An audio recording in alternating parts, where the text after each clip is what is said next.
became pregnant, which was awesome and exciting, but it can be really hard to sleep.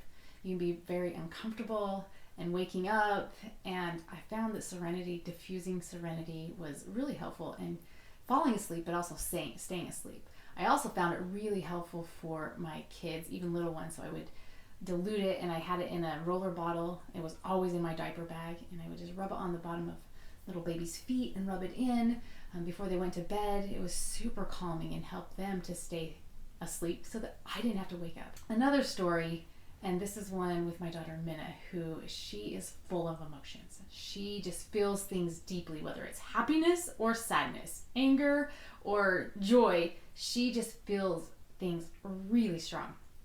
And so when she was growing up, she sometimes had a hard time controlling those feelings.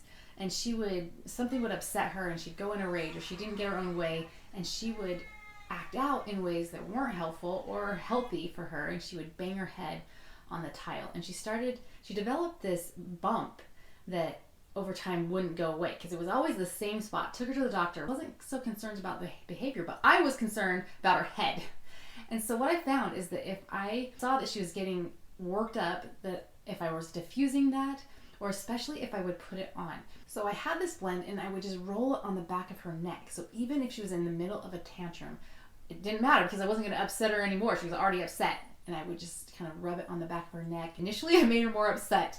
But then within minutes, like, she was calm and back in control of her mood, her emotions that were going on. And so I found how valuable it was just to have it on hand for her specifically. Now, not everyone has temper tantrums, but we do often get upset and we do want to be able to relax and calm ourselves quickly.